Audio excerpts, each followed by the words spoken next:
saat ini memang market utama ataupun pasar utama gas alam itu cenderung ke wilayah Eropa. Tapi ada juga beberapa negara di Asia yang memanfaatkan gas alam untuk beberapa hal. Terutama misalnya kayak kita di Indonesia yang untuk masak gitu loh. Tapi mulai ada beberapa kendaraan yang menggunakan gas alam. Cuman kalau di Indonesia SPBG kan nggak banyak gitu. Tapi di beberapa wilayah SPBG itu adalah tempat yang lumayan awam gitu.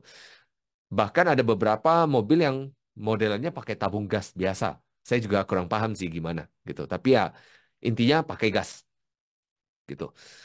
Nah, saat ini seperti yang kita ketahui terjadi ketegangan di sisi Laut Merah, kemudian di jalur Gaza dan sekitarnya. Jadi intinya di sana terjadi ketegangan sehingga terjadinya kesulitan dari dua sisi, yaitu kesulitan dari sisi produksi. Jadi negara-negara yang terdampak secara langsung tidak bisa melakukan produksi. Kemudian di sisi lain ada juga kondisi lain, yaitu dikarenakan ketegangan tersebut, distribusinya jadi kesulitan. Gangguan produksi sebenarnya bukan terjadi di Timur Tengah aja, tapi juga terjadi di negara-negara yang mengalami musim dingin berlebihan, seperti di Amerika Serikat sendiri, beberapa kilang minyak itu ditutup, ditahan gitu loh, karena nggak bisa operasi terlalu dingin. Nah, sehingga ini juga berpengaruh kepada sisi pasokannya gitu. Nah, ketegangan sendiri saat ini terjadi tarik ulur ketegangan di segala sisi. Jadi di sini belum ada kesepakatan gimana untuk menyelesaikan kondisi yang ada saat ini. Mau kondisinya seperti apapun, intinya ketika ada konflik di daerah tersebut, sedikit banyak pasti akan berpengaruh. Entah kenapa dari pertama kali saya trading, terutama sejak 2000, jadi saya trading dari 2009, di 2010 saya mulai memasuki pasar derivatif, dan semenjak itu saya cukup dekat dengan pasar minyak. Dan ketika itu, hampir setiap tahun pasti ada kondisi geopolitik yang berhubungan dengan wilayah Timur Tengah yang berdampak kepada harga minyak. Jadi dari kondisi di Libya, Muammar Gaddafi, kemudian ada Mubarak Hosni yang di Mesir, dan seterusnya. Jadi ada banyak sekali kondisi yang di sana yang menyebabkan harga minyak cukup volatile ataupun cukup signifikan pergerakannya. Tentunya seperti yang saya katakan tadi, dengan ketegangan tadi, bisa aja ada beberapa wilayah yang produksi, tapi utamanya biasanya akan diserang yang akan diserang yaitu kilang-kilang produksi utamanya. Karena biasanya orang-orang akan istilahnya akan berhenti beraktivitas kalau istilahnya eh, penghasilan utamanya ini diserang. Jadi dalam hal negara, ya otomatis kilang minyak utamanya dalam hal ini kan memang negara penghasil minyak mereka. Ketika produksi minyak mereka terganggu, ya sudah pasti ini akan memunculkan konflik yang besar. Kira-kira begitu. Sebelum saya lanjut, nah ini kayaknya, oke.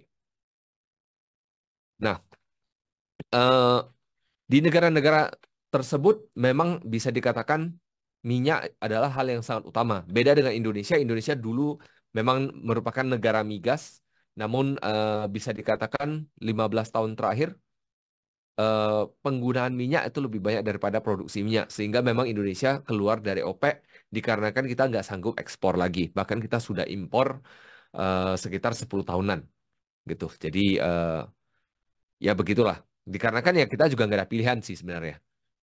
Ceritanya lain kalau memang kita dikasih pilihan, kita punya transportasi publik yang memadai, ya kita bisa memilih untuk nggak menggunakan mobil yang terlalu banyak gitu, atau nggak menggunakan motor terlalu banyak. Tapi karena nggak ada pilihan, ya udah. Jadi ya konsumsinya terlalu banyak, akhirnya produksi yang ada di dalam negeri itu nggak bisa penuhi.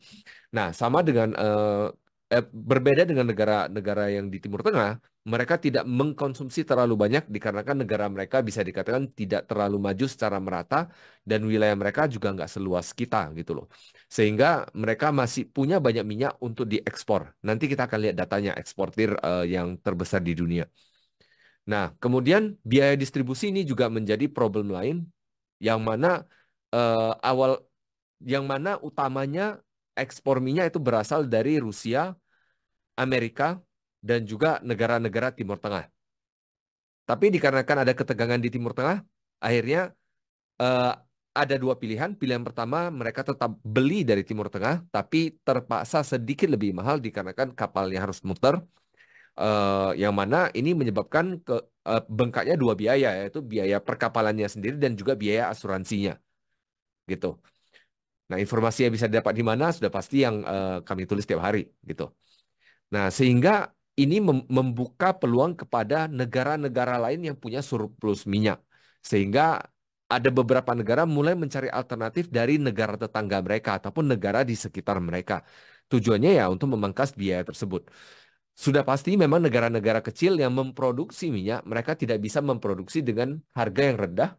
Itu sudah merupakan hal yang pasti dikarenakan kuantitas makin besar, biayanya kan akan makin murah.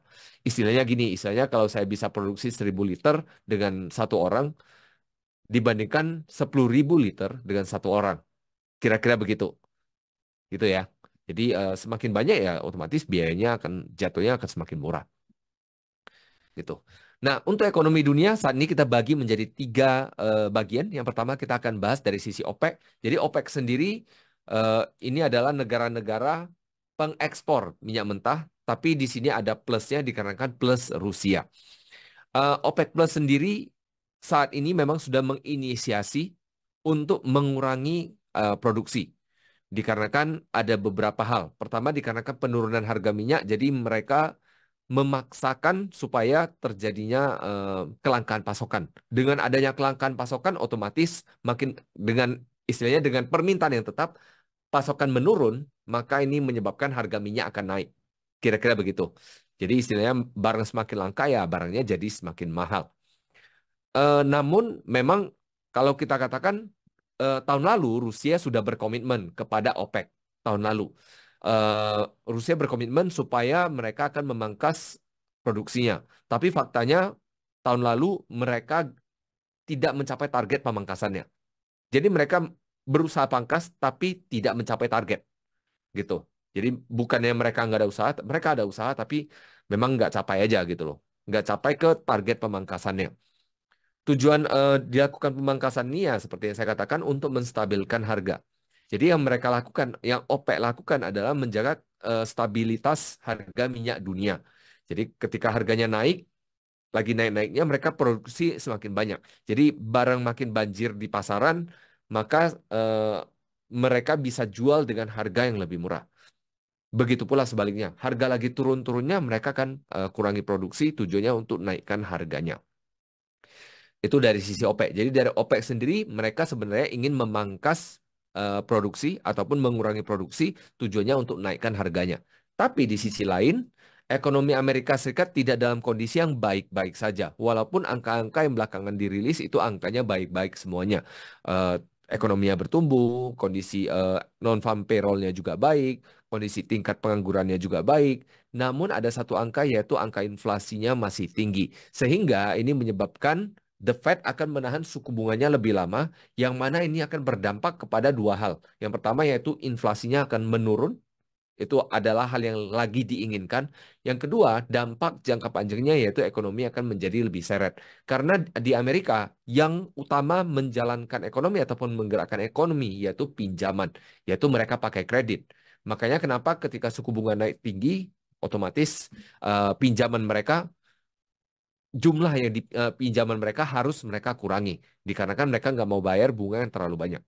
Nah, kondisi Amerika saat ini dengan suku bunganya yang masih tinggi, sudah pasti ini akan menyeret ekonomi mereka untuk waktu yang kita belum tahu, tapi minimal untuk jangka waktu pendek dalam waktu 3 sampai 6 bulan ke depan. Dampaknya adalah dengan ekonomi yang semakin rendah, pendapatan masyarakatnya akan semakin rendah juga. Otomatis mereka akan berkonsumsi ataupun berbelanja semakin sedikit. Dengan kata lain, kalaupun mereka ada kesempatan untuk jalan-jalan, mereka kan berpikir lebih banyak, alias menjadi lebih bijak. Tapi di sisi lain, kita harus cek juga di sisi korporat ataupun di sisi perusahaan-perusahaan. Jadi kalau perusahaan-perusahaan ini mereka menunjukkan adanya pertumbuhan.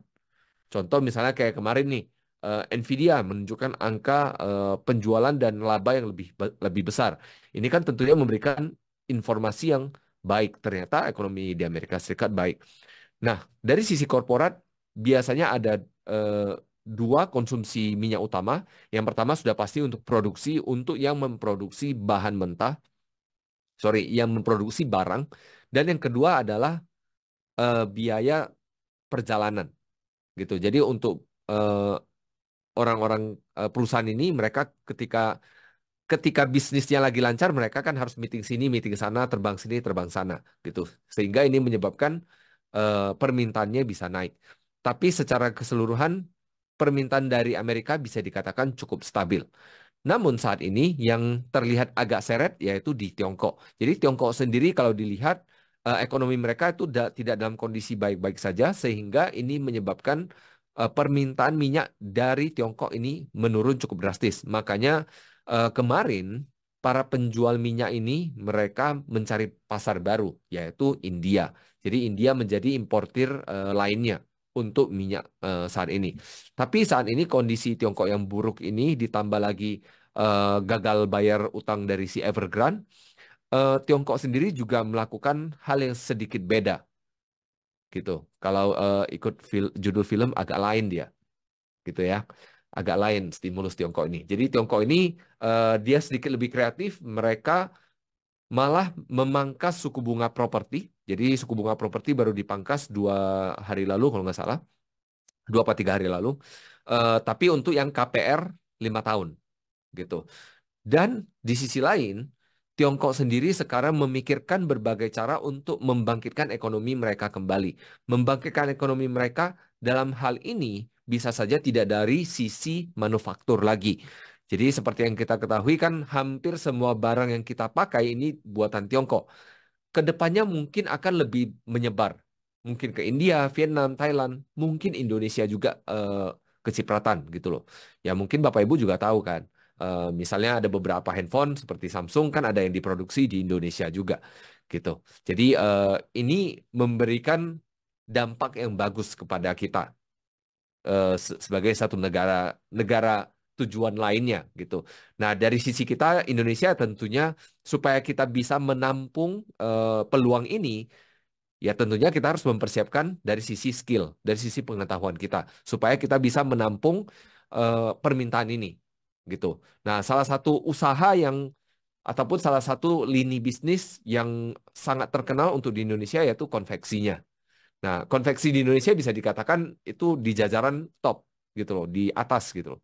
Eh, Makanya kenapa ketika negara-negara yang dulunya produksi di Tiongkok ataupun di Vietnam, mereka pindah ke Indonesia dikarenakan kualitasnya lebih baik. Makanya kenapa yang suka beli jersey bola terbang sampai ke Inggris gitu kan. Waktu mau beli lihatnya made in Indonesia gitu. Ya karena memang kualitasnya lebih baik gitu ya. Nah, dalam hal ini Tiongkok memberikan stimulus, stimulusnya mereka akan mendorong untuk industri-industri yang nilainya lebih tinggi.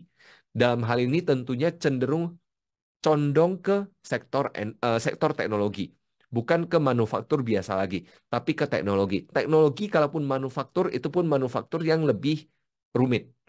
Nah, belakangan kan kalau Bapak Ibu baca berita, Tiongkok mulai memproduksi chip komputer.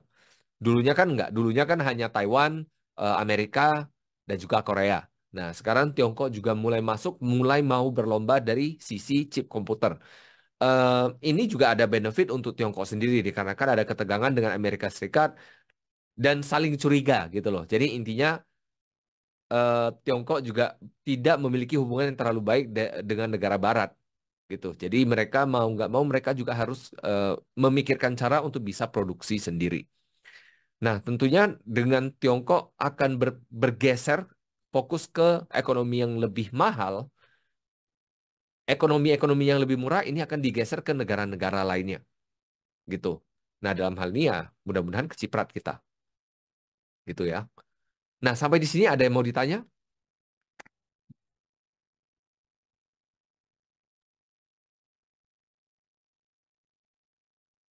Ada?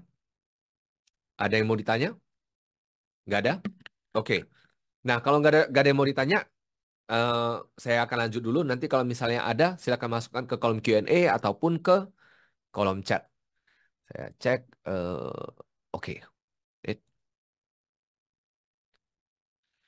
Nah, Kita akan bahas mengenai produksi minyak mentah dunia. Jadi produksi minyak mentah dunia seperti yang kita ketahui, produksi terbesar itu masih dipegang bukan oleh Arab Saudi lagi, tapi oleh Amerika. Eh, tapi di sisi lain memang Amerika konsumsinya cukup tinggi juga. Jadi yang diproduksi ini tidak serta-merta semuanya diekspor, gitu ya. Nah, di sini Amerika Serikat merupakan produsen terbesar, sedangkan Rusia yang kedua. Perbedaan utama antara Rusia dengan Amerika yaitu Rusia tidak semua bagian negara-negara bagiannya semaju Amerika, sehingga konsumsinya tidak setinggi Amerika gitu. Dan masyarakat Rusia kan secara rata-rata tidak sekaya masyarakat di Amerika, sehingga tentunya ini membuat konsumsi minyak tidak akan sebanyak Amerika juga gitu. Nah, seperti yang kita lihat di sini, datanya ini sebelumnya segini, jadi segini. Jadi ini bisa dikatakan semuanya kondisinya naik. Produksi mereka kondisinya naik kecuali Irak, Brazil, Iran, nah, dan Kuwait. Nah, jadi seperti yang kita lihat, ini negara-negara Timur Tengah, ya kecuali Saudi gitu. Saudi yang memang produksinya nambah. Dan angka ini sebenarnya dalam ribu ya. Jadi Amerika Serikat dalam hal ini 13 juta barel per hari gitu. Nah, angka ini bisa dikatakan angka yang cukup signifikan, sangat signifikan malah, sehingga ini membuat Amerika menjadi negara yang cukup penting untuk diperhatikan ketika bercerita soal minyak. Makanya kenapa setiap hari, kadang Rabu, kadang Kamis, ketika ada pengumuman inventory ataupun persediaan minyak mentah, itu bisa menggerakkan harga minyak. Dikarenakan memang penting untuk kita pantau. Nah, kemudian untuk eksportir terbesar bisa dilihat ini ada Iran, Irak, dan Saudi. Ini top tiganya. Kemudian Amerika Serikat ada ekspor juga, tapi tidak sebanyak yang lainnya. Bisa dilihat nih angkanya ini eh, bisa dikatakan 3 kali lipat, hampir 4 kali lipat gitu. Jadi ini signifikan sekali. Eh, Ya sudah pasti dikarenakan negara-negara ini karena tidak semaju Amerika, sehingga memang yang mereka produksi hampir semuanya itu akan mereka jual gitu. Tapi dalam halnya memang ada beberapa data yang agak basi, seperti misalnya Iran, ini sudah sedikit lebih basi gitu loh. Dan Iran seharusnya mungkin ekspor mereka juga nggak setinggi ini lagi, dikarenakan adanya ya ketegangan sini, ketegangan sana, konflik sini, konflik sana, gangguan sini, gangguan sana, sehingga tidak banyak. Nah, negara lain yang mungkin Bapak Ibu tidak nyangka yaitu Kanada, gitu. Jadi Kanada ini negara yang cukup penting dari dunia perminyakan, dikarenakan Kanada mengikuti jejak Eropa, mereka menggunakan energi yang lebih bersih sehingga produksi minyak mereka jual. Dan di sisi lain ada Norwegia juga. Nah, Norwegia ini negara yang bisa saya katakan negara idaman untuk apa namanya ya, untuk kendaraan elektrik. Saya pernah ke sana tahun 2014 dan 2014 berarti 10 tahun yang lalu ya. Nggak terasa. 10 tahun yang lalu di Norway itu sudah mengadopsi mobil listrik. Dan saya kena tilang gara-gara salah parkir. Saya parkir di tempat mobil listrik gitu. Jadi makanya ingat. Nah, Norwegia 10 tahun yang lalu itu eh, sudah mengadopsi mobil listrik dan di mana-mana kita sudah bisa ngecas. Kalau Indonesia mau mengadopsi ke sana, menurut saya sih sedikit terlalu dini dikarenakan infrastruktur yang kita punya itu belum memadai, belum sebagus di sana dalam hal pengecasan. Sehingga masih lebih masuk akal untuk sorry. Sehingga menurut saya lebih masuk akal untuk menggunakan mobil bahan bakar biasa, sebentar, mobil bahan bakar minyak ataupun eh, mobil hybrid. Jadi yang campuran. Itu menurut saya lebih masuk akal untuk Indonesia saat ini. Gitu ya. Jadi itu untuk ekspor minyak saat ini. Dan ada data lain yaitu data kilang minyak. Jadi ini data kilang minyak yang ada di Amerika Serikat yang mana angkanya bisa dikatakan dari Desember hingga Februari ini angkanya menurun. Menurutnya ini sebenarnya mau dikatakan banyak banget juga enggak, tapi tentunya akan ngaruh ke jumlah produksi mereka. Ini turunnya ada 7. Tapi penurunannya utamanya dikarenakan cuaca. Jadi dengan cuaca mereka memburuk, maka tentunya produksi akan semakin menurun. Gitu. Dengan produksi semakin menurun, ya otomatis dapat mendorong harga minyak. Di Amerika Serikat sendiri mereka ada satu cadangan yang namanya SPR, SPR tulisannya, yaitu Strategic Petroleum Reserve alias cadangan minyak strategis. Tujuannya adalah ketika misalnya Amerika Serikat terjadi sesuatu dan mereka harus menutup diri, mereka punya minyak untuk hidup. Kira-kira begitulah fungsinya. Dan minyak ini adalah hal yang sangat penting karena ketika mereka ada masalah dengan negara lain, mereka harus hidup dan cadangan inilah yang mereka akan pakai. Makanya cadangan ini yang selalu kita pantau setiap minggunya. Nah, di sini kalau kita cek Amerika Serikat sendiri, produksi minyaknya itu sudah naik banyak sekali. Jadi dari Januari tahun lalu ke Januari tahun ini nggak sampai Januari sih. Ini eh, kayaknya November kayaknya. Nah, Januari, Januari, April, Juli, ya November. Jadi Januari ke November ini naiknya itu sudah hampir sejuta gitu loh. Nah, jadi kenaikan yang hampir sejuta ini tentunya ini akan memberikan dampak kepada harga minyak dunia. Nah, kemudian kalau dilihat dari perubahan persediaan minyaknya, bahwa belakangan ini malah persediaan minyak Amerika ini bertambah. Berarti mereka lagi nimbun. Kemungkinan pertama ya tentunya mereka nimbun. Kemungkinan kedua adalah produksi mereka tidak ekspor. Kemungkinan ketiga yaitu penggunaan dalam negeri mereka itu menurun.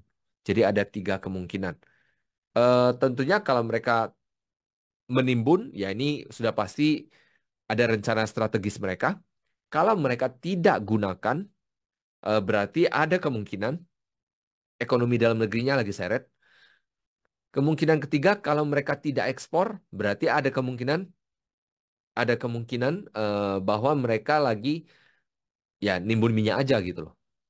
Berarti memang lagi istilahnya nggak butuh uang gitu, jadi nggak perlu jual. Dan di sisi lain kalau kita lihat impornya pada saat yang bersamaan juga menurun. Jadi kalau kita kembali ini cadangannya naik, tapi impornya turun. Berarti produksi mereka simpan sendiri ataupun mereka serap sendiri gitu. Sehingga kalau kita lihat terjadi eh, eh, sehingga kalau kita lihat maka ada terjadi dinamika di sini, yaitu di sini produksinya naik, kemudian terjadi cadangan mereka juga naik, kemudian impornya menurun, sehingga ini menyebabkan jumlah jumlah cadangan minyak mereka semakin banyak, sehingga ini bisa memberikan informasi bahwa ada kemungkinan ke depannya, ini kemungkinan nih, nggak pasti, ada kemungkinan ke depannya dengan meningkatnya cadangan mereka, maka ada kemungkinan produksi ke depannya tidak akan diserap, sehingga ngebuat pasar jadi banjir gitu.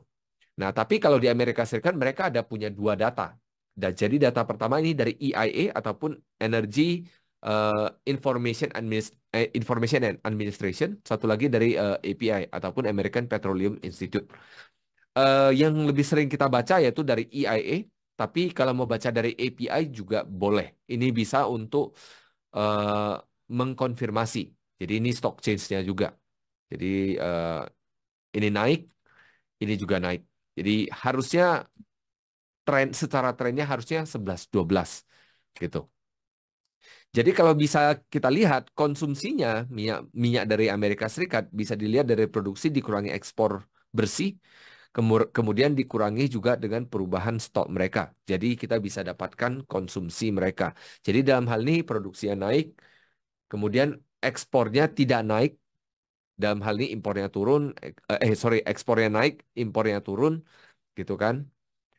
Maka ini menyebabkan jumlah yang mereka punya semakin sedikit. Tapi kalau kita lihat cadangan mereka malah naik. berarti dalam hal ini konsumsi yang terjadi di Amerika Serikat ini kecil. Karena minyaknya pada masuk ke cadangan, bukan masuk ke konsumsi. Gitu. Sehingga ini memberikan indikasi awal bahwa kondisi Amerika Serikat tidak sehat, tidak baik-baik saja. Gitu ya. Nah, sebelum kita masuk ke analisis teknikal, ada pertanyaan nih, apakah data tersebut masih ada keterkaitan dengan jadwal market session? Maksudnya gimana nih? Keterkaitan dengan market session. Kalau eh, sesi-sesi, misalnya sesi Amerika, sesi Inggris, ini dua hal yang berbeda dikarenakan data-data yang tadi saya sajikan itu data-data yang dapat mengubah sentimen untuk jangka waktu yang sedikit lebih panjang. Saya nggak akan katakan panjang dikarenakan data ini kan akan berubah setiap minggunya gitu sehingga ini bisa membentuk sentimen jangka pendek yang bisa menggerakkan harga untuk jangka pendek.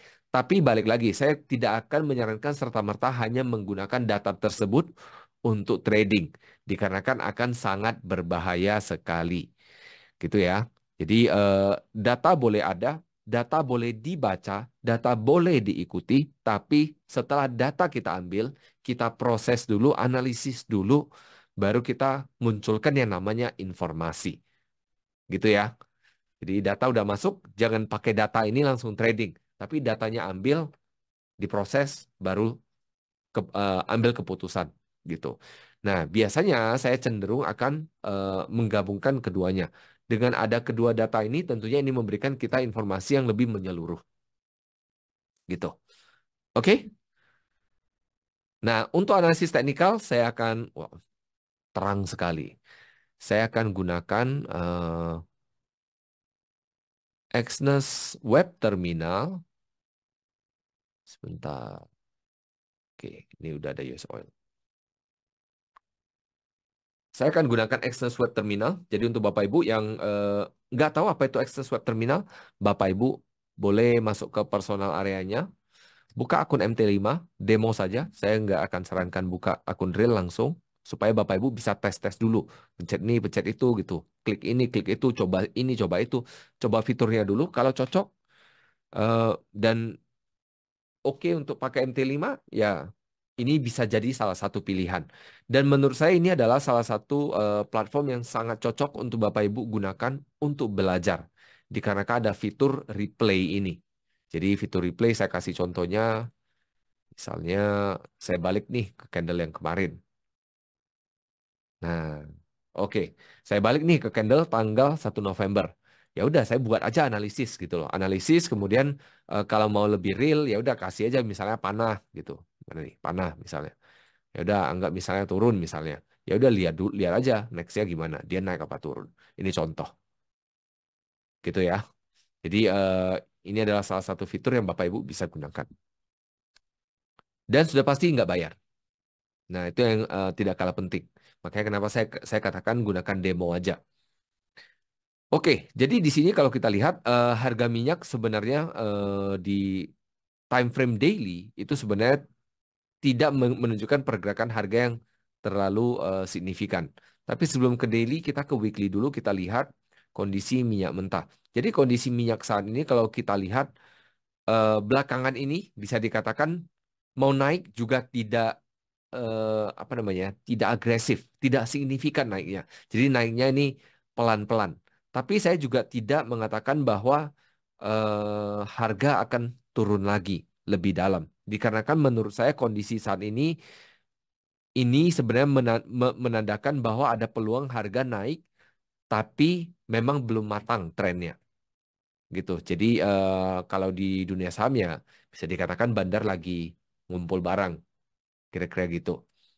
Nah, bandar lagi ngumpul barang ya sudah pasti kita harus sabar.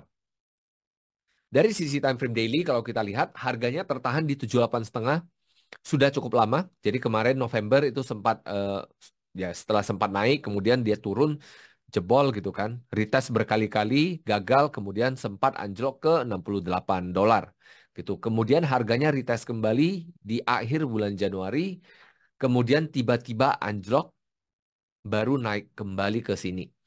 Nah, dalam hal ini kalau kita lihat harga saat ini memang berpotensi untuk menguji kisaran ini, gitu. 78,5 hingga 79. Tapi kalaupun harga naik seperti ini, nah saya sendiri akan cenderung lebih suka kalau harganya bisa tutup di atas ini, gitu. Kalau misalnya harganya bisa tutup di atas ini, maka peluang dia untuk lanjut lagi itu lebih besar. Tapi kalau saat ini istilahnya harga lagi dekat resisten, ya cenderung lebih hati-hati saja. Gitu. Dikarenakan dengan kondisi seperti ini, ya peluangnya ya untuk trading jangka pendek. Gitu. Kalau kita mau pasang trend line bisa begini, gitu kan. Kemudian ini bisa dipasang begini, gitu.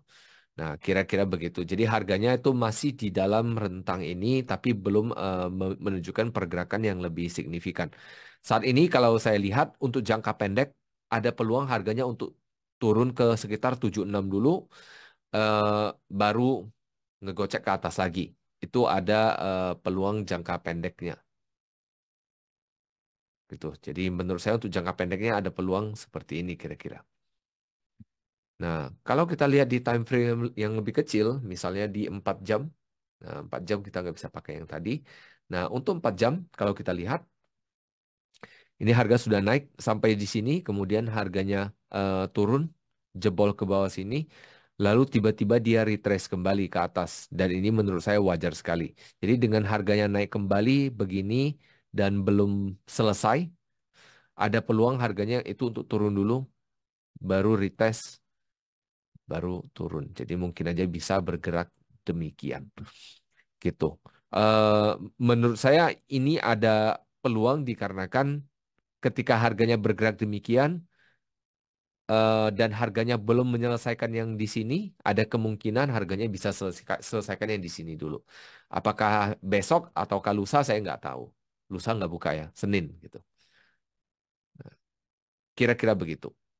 Nah, ada pertanyaan nih. Apakah dapat rekamannya? Jawabannya enggak kalau untuk yang market outlook. Terutama untuk yang minyak dikarenakan analisisnya cenderung lebih pendek. Jadi kalau ditonton nanti bakal sedikit lebih telat. Tapi kalau memang nih nggak apa-apa, nggak apa-apa Chris, saya mau nonton gitu kan. Ya udah, Bapak Ibu kan sudah dapat email dari eh, dari Zoom kan. Nah, Bapak Ibu nanti balas saja di sana ada emailnya yang emailnya Access. Bapak Ibu email ke sana minta mau nonton rekamannya gitu.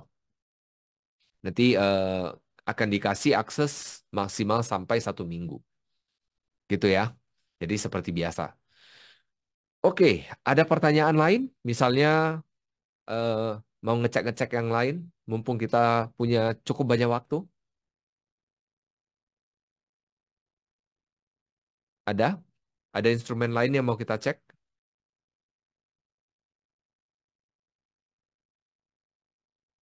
Nggak ada? Oke, wih, langsung muncul. Siap. Mari kita lihat. Oke, jadi XAU ini instrumen yang cukup penting eh, di mau dimanapun. Ini instrumen yang paling populer, entah kenapa, gitu ya. Nah, kita cek dari weekly dulu. Nah, kalau dari weekly, eh, harga emas sebenarnya ini masih mau dikatakan masih eh, kuat uptrendnya, enggak juga, dikarenakan memang belum menunjukkan kenaikan yang lebih tinggi, tapi juga tidak turun gitu loh. Dan kondisinya saat ini menurut saya kalau harga emas bisa set begitu, nah ini peluang dia lanjut itu lebih besar. Tapi untuk saat ini memang belum menunjukkan pergerakan yang sesignifikan ini. Sehingga menurut saya harga minyak masih akan, sorry, kok minyak. Harga emas masih akan di sana-sana aja. Tapi saya sendiri melihat level 2000 ini merupakan level yang penting sekali. Dikarenakan pertama 2000 itu adalah support psikologis. Kedua, bisa kita lihat harga sudah menguji 2000 ini berkali-kali semenjak dulu-dulu, semenjak 2012. Jadi sampai saat ini level 2000 ini adalah level yang sangat penting untuk diperhatikan. Nah, seperti yang saya katakan tadi, harga ketika capai level 2000 ini ada kemungkinan dia mantul yang cukup kuat dan ini sudah terjadi kemarin. Nah, dan setelah dia memantul, belum ada kita lihat ada pertanda harga berbalik untuk turun lagi. Tapi ini bukan berarti harganya nggak bisa begini, gitu. Menurut saya potensi terjadi bentuk seperti ini masih ada. Nanti kita akan lihat dari sisi dolar indeks, gitu ya. Nah, jadi menurut saya sih peluang harganya turun dulu ke sini ke 2000 lalu mantul ini cenderung ada. Eh, dan saya sendiri akan cenderung lebih suka ngelihat harganya bergerak seperti ini. Eh, dikarenakan dengan harganya bergerak seperti ini kemungkinan dia akan ke sini itu menjadi lebih besar gitu. Nah, kalau kita lihat di time frame 4 jam, nah ini kan kayaknya harganya bergerak terseok-seok naiknya. Turunnya set, tapi naiknya pelan-pelan, gitu kan. Nah, beda beda dengan ini nggak nggak gesit gitu loh naiknya. Nah, jadi dengan harganya naik seperti ini dan belum ada tanda-tanda pembalikan, menurut saya peluang harganya untuk naik lanjut ini lebih besar. Tapi saya sendiri akan nunggu harganya untuk ditutup di atas 20.33 dulu, gitu yaitu di high yang sebelumnya ini. Gitu. Jadi harganya kalau bisa naik di atas ini dan tutup di atas itu, maka kemungkinan lanjutnya ini akan menjadi lebih besar. Gitu. Itu untuk emas. Jadi secara singkat emas menurut saya peluang dia untuk naik itu masih ada.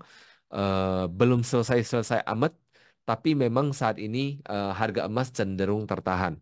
Nah, kalau kita mau balik ke data fundamentalnya, ada beberapa penyebab. Pertama, dikarenakan emas sendiri berpotensi naik dikarenakan orang-orang optimis bahwa The Fed akan pangkas suku bunganya, sehingga ini membuat dolar melemah. Tapi di sisi lain ada data dari ekonomi mereka yang bertumbuh, kemudian ada data dari lapangan kerja mereka yang juga membaik, dan juga yang ketiga data inflasi mereka yang meninggi, sehingga ini eh, memberikan potensi pemangkasan suku bunga menjadi lebih lama. Gitu. Nah, sekarang pertanyaannya kapan nih pangkasnya? Ya nggak ada yang tahu. Makanya kenapa harga emas cenderung tertahan. Gitu. Naik tapi ketahan. Sehingga kalau kita prediksi, kalau mau diprediksi, wah emas bisa ke 2.200, kayaknya agak berat untuk ngomong itu. Gitu.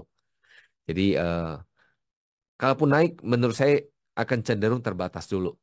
Minimal harus nunggu sampai mungkin Maret untuk ngelihat datanya yang lebih jelas. Apakah pemangkasan suku bunga di kuartal kedua menjadi lebih berpeluang gitu.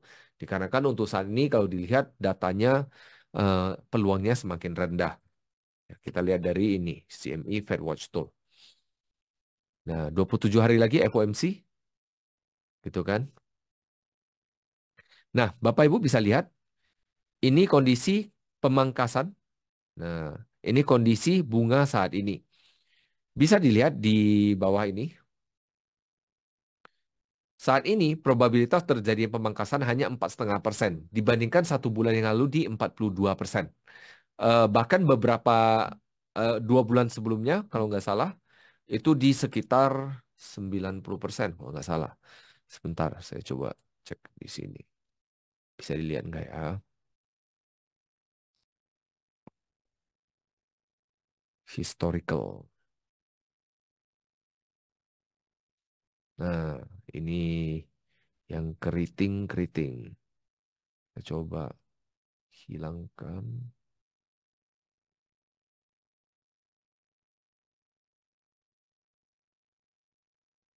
Nah, yang biru ini pemangkasan. Jadi kalau kita lihat di bulan Juni kemarin, potensi pemangkasan itu cukup besar gitu. Juni. Kemudian pelan-pelan turun, turun, turun, turun, turun, turun, dan sekarang habis gitu. Bahkan kalau Desember ini di sekitar berapa persen nih? Mana nih angkanya? Ya intinya begitulah ya. Ya intinya angkanya jauh lebih besar, tapi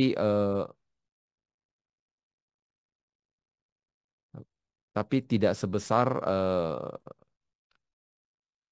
Nah, kemarin ketika kita berbicara soal pemangkasan, angka kemarin itu jauh lebih besar. Nah, ternyata di sebelah kiri atas itu ada di 73%. Gitu.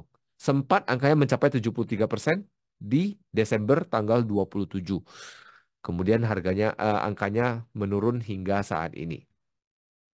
Jadi kayaknya sih kalau kita lihat emas bakal nggak jauh-jauh dari range ini aja. Jadi mungkin tradingnya tektokan itu lebih oke untuk dalam waktu dekat. Oke ya, emas udah oke. Nah, sebelum kita ke euro, kita ke dolar indeks dulu. Nah, dolar indeks kalau kita lihat, nah ini kita mau kasih indikator juga boleh, mau lihat. Nanti saya akan jawab ya soal indikator. Nah, kalau kita lihat dari dolar indeks sendiri kelihatannya memang tidak nunjukin penguatannya. Jadi dolar indeks semenjak Valentine, ya kan, semenjak Valentine itu sudah melemah. Tapi pelemahan hari ini bisa dikatakan cenderung terbatas karena dolar indeksnya sempat mantul kembali gitu loh. Nah, pemantulan ini ya sudah pasti dikarenakan sentimen pemangkasan yang istilahnya semakin memudar. Orang-orang semakin skeptis bahwa akan terjadinya pemangkasan. Sehingga ini membuat dolar AS menjadi lebih kuat. Ketika dolar AS menjadi lebih kuat, otomatis ini membuat mata uang yang melawan dolar AS akan berbalik. Kemudian harga emas dalam hal ini akan cenderung tertekan gitu. Saya nggak akan katakan langsung melemah dikarenakan emas kegunaannya bukan hanya dibandingkan dengan dolar AS juga, tapi emas digunakan juga sebagai lindung nilai, terutama dalam hal ini melindungi nilai aset terhadap ketergantungan dari dolar AS, gitu ya. Jadi itu fungsinya emas. Jadi emas tidak serta-merta hanya fix dengan dolar indeks. Tapi dengan kita tahu dolar indeks ini membantu memberikan informasi tambahan. Namun kalau kita lihat saat ini dengan penurunan dolar indeks saat ini masih belum mengubah struktur harganya. Struktur harganya masih cenderung berpotensi untuk lanjut naik. Tapi menurut saya akan cenderung terbatas. Saya akan cenderung melihat apakah dolar indeks sanggup untuk ditutup di atas ini, gitu. Kalau misalnya nggak sanggup tutup di atas ini, maka ada peluang dolar indeks untuk melemah kembali. Kalau dolar indeks melemah kembali, otomatis emas ya cenderung akan menguat. Kira-kira begitu. Gitu ya. Jadi untuk saat ini dolar indeks bisa saya katakan ini cenderung lebih ke sideways, bahkan cenderung menguat, tapi juga penguatan yang terbatas. Nah, sehingga kalau kita terjemahkan ke mata uang seperti Euro USD, bisa dilihat ini total kebalikannya. Ini naik, ini ini turun gitu. Jadi total berbalik. Nah, yuk kita lihat. Untuk eh salah. Yang diumpetin salah. Untuk euro sendiri kalau kita lihat harganya itu sudah memantul dari kisaran ini, gitu kan? Harganya memantul dari kisaran ini kemudian tembus ke atas ini sehingga ini memberikan indikasi awal bahwa euro berpotensi untuk menguat. Itu dulu gitu. Jadi ini memberikan potensi awal euro akan menguat apalagi harganya sudah tutup di atas ini gitu. Tapi apakah ini akan memberikan tren yang lebih panjang? Jawabannya belum tahu. Sehingga saya sendiri dengan kondisi candle saat ini seperti ini, saya sendiri akan cenderung nunggu euro untuk membentuk seperti ini. Jadi total kebalikan dari dolar indeks tadi. Jadi kalau misalnya untuk saat ini jangka pendek, ya saya akan cenderung melihat apakah ada potensi untuk euro menjemput ke bawah sini, yaitu 10760. Intip-intip. Nah, kalau kita lihat di time frame 1 jam, kok langsung 1 jam, ya karena yang mana tahu saya bisa ngelihat ada sinyal-sinyal yang bagus gitu kan.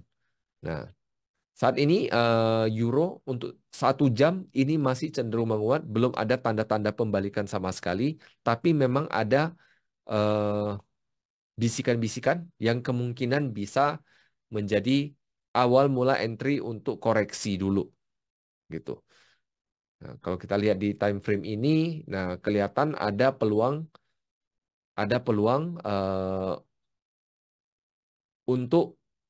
untuk mengambil posisi terbalik, tapi dalam hal ini tentunya nunggu dulu harga ya mungkin bisa naik ke ya hingga kemari lah gitu. Baru mungkin mungkin kira-kira begitu. Oke ya, oke kira-kira begitu. Oke, euro selesai. Nah, pertanyaan mengenai trading. Kalau trading itu ada indikator tertentu nggak yang dipakai? Saya sendiri trading tidak pakai indikator, tapi kalau memang mau pakai indikator, ada banyak sekali indikator yang bisa dicoba. Tapi saran saya kalau pakai indikator gunakanlah yang sesederhana mungkin. Saya tidak lagi promosi merek rumah makan, tapi ya intinya itu cari yang lebih simpel. Karena problem dari indikator adalah indikator dibentuk dari harga yang ada, sehingga sangat penting untuk kita memahami dulu indikator ini terbentuk dari apa dulu, gitu. Dengan kita pahami dulu indikatornya seperti apa, baru kita bisa tahu nih eh, gimana cara gunakan indikatornya. Contoh misalnya, ada orang-orang pakai misalnya indikator yang tipenya adalah osilator. Osilator ini kan ada RSI, ada MACD, ada stokastik, ada MFI, ada CCI, dan seterusnya. Ada banyak sekali gitu. Nah, kalau kita pakai osilator dalam kondisi market yang lagi trending, nah kebanyakan bakal loss gitu. Kenapa? Dikarenakan ketika kita eh, nah ini saya kasih lihat nih. Ketika kita gunakan osilator, ketika market lagi trending, kita katakan, wah ini MACD-nya udah di atas, udah jenuh beli gitu kan. Nah, kita pasang jual. Sempat profit, rupanya nggak di close gitu kan. Naik lagi gitu. Nah, begitu pula contohnya misalnya saat ini nih, dia udah ini udah cross naik lagi. Wah ini kayaknya udah mulai jenuh beli nih. Sell, naik lagi, sell lagi, dan seterusnya gitu. Jadi osilator kurang cocok untuk digunakan ketika market lagi trending. Tapi ketika market sideways, osilator adalah juaranya. Nah, jadi di sini kalau misalnya nih pakai indikator, mau pakai indikator misalnya gabung antara yang trending dengan sideways, ya bisa-bisa aja. Saya punya teman yang trading pakainya MA dan stokastik doang. Profit-profit aja gitu loh. Dalam hal ini saya akan lebih cenderung menekankan yaitu di money manajemennya. Mau teknik apapun, sehebat apapun, tapi kalau money manajemennya kacau, ya kacau gitu. Risk manajemennya, manajemen risikonya, pengelolaan risikonya ini harus diberesin dulu. Diberesin dalam artian begini. Kalau kita biasanya risikokan hanya 1%, pastikan kalau kita cuan ataupun ada profit, cari lebih dari itu. Contoh, saya sendiri trading bukan yang pasti profit gitu. Tapi ketika saya profit, saya pastikan satu trading profit saya itu bisa cover 3 loss saya. 2 hingga 3 lah. Nggak tiap kali dapat 3 gitu loh. Contoh kayak trade kemarin ya dapatnya 3 kali gitu. Eh, itu yang saya kejar. Dengan melakukan hal tersebut, maka ini bisa membuat saya punya eh, nafas yang lebih panjang ketika misalnya terjadi loss. Nah, problemnya adalah orang-orang banyak yang ketika loss bisa tahan, ketika profit nggak bisa tahan. Ini kan jadi masalah. Nah, maka di sini ya harus dilatih disiplin, gitu. Dilatih disiplin gimana supaya bisa eh, nge-hold profit, nahan profit hingga mencapai target yang mau kita tuju. Kalaupun nggak mencapai target, ya kita harus tahu juga rencananya gimana nih. Kalau nggak capai ke angka kita harus ngapain. Jadi harus ada exit plan-nya, gitu ya. Jadi mau indikator apapun sebenarnya bisa digunakan, tinggal kita pahami. Jadi saya sarankan gunakan yang simple aja, misalnya pakai moving average ataupun pakai MACD gitu. Itu dua indikator yang menurut saya orang-orang anggap remeh, tapi sebenarnya pakai dua indikator itu aja itu sebenarnya udah cukup untuk bisa mencetak profit gitu. MACD moving average berapa nih yang akurat? Eh, Tergantung. Nah, tergantung tradingnya seperti apa. Kalau saya kalau saya untuk MA saya akan cenderung sesuaikan dengan time frame yang saya gunakan. Eh, Kaidah ini saya sudah ulang berkali-kali di webinar-webinar sebelumnya. Simpelnya, kaidah ini dikenalkan oleh Kang Gun, orang Bandung. Kang Gun mengatakan begini, kita gunakan kita gunakan MA untuk mengukur rata-rata aktivitas manusia selama rentang waktu tertentu. Dalam hal ini kalau misalnya saya gunakan H1, saya tradingnya di H1, saya akan gunakan 24. Ya, saya untuk mengukur 24 jam terakhir market ini lagi ngapain. Simpelnya seperti itu. Chris, kalau saya tradingnya di time frame yang lebih kecil, bisa nggak? Jawabannya bisa. Jadi misalnya nih, saya di time frame di M15 misalnya. Di M15 kalau saya mau pasang, misalnya MA nih. Saya kalau mau mengukur 24 jam, maka periodenya 96 gitu. Nah, periodenya 96 kan ini jadi lama banget, Chris. Iya, jawabannya lama banget. Tapi kalau misalnya kita mau ubah, ya udah dipendekin. Misalnya jadi 8 jam yang kita ukur. Gitu. Jadi kita ukur 8 jam, berarti kita bagi 3, maka dapatnya adalah 32. Gitu. Jadi ini kita ngukur rata-rata aktivitas manusia selama 8 jam terakhir. Ya kita lihat gitu loh. Selama ini ada terjadi sesuatu enggak? Gitu. Nah, ada setup enggak? Gitu. Kalau ada ya gaskan. Contoh yang sudah saya ajarkan di sesi-sesi sebelumnya, ini ada sinyal satu, gitu kan? Ya, ini contoh ya. Saya nggak bahas itu lagi gitu, jadi supaya nggak bosen. Ini ada sinyal satu, bayinya di sini, gitu kan? Nah, ini ada sinyal satu, ini ada sinyal satu, ini ada sinyal satu, habis. Ya, ini untuk hari ini aja itu ada 1, 2, 3, 4. Jadi bisa. Nah, indikator itu sifatnya lagging. Ada nggak sih cara kita trading dengan naked trade tanpa indikator? Misalnya kita pakai SND, SNR dan mengaplikasikan untuk day trading.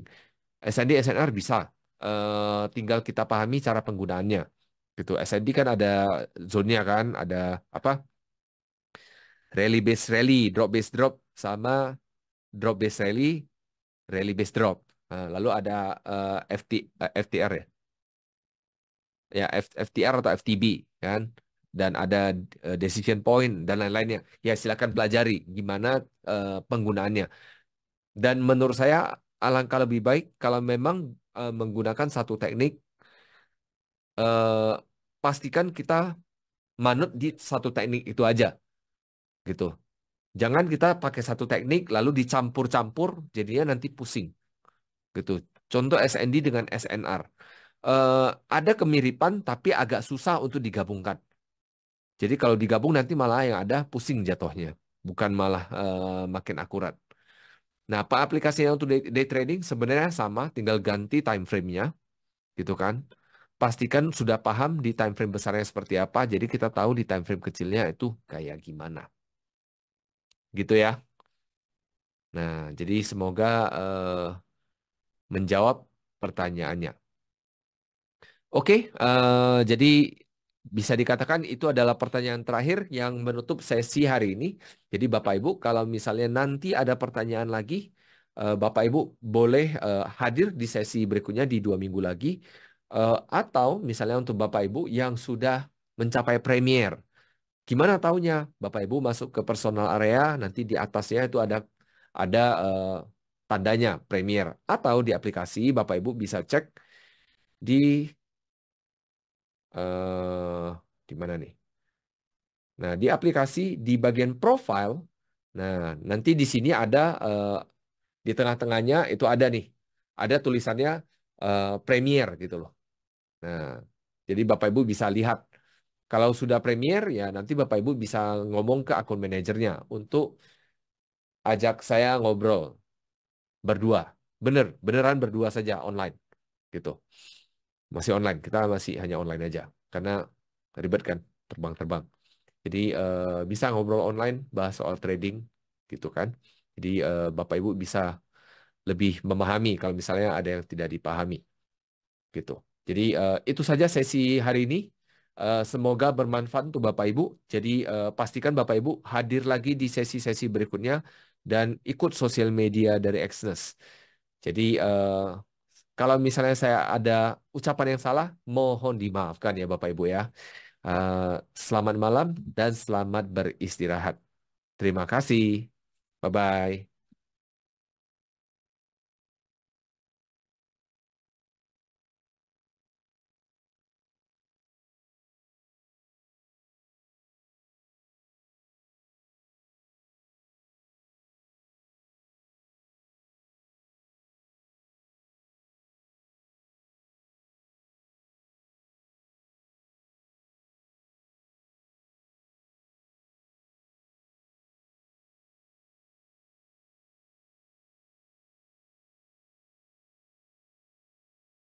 Ternyata masih ada pertanyaan di kolom chat.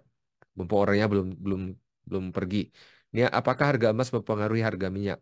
Jawabannya enggak, tapi lebih ke ekonomi dan juga dolarnya. Itu aja, gitu.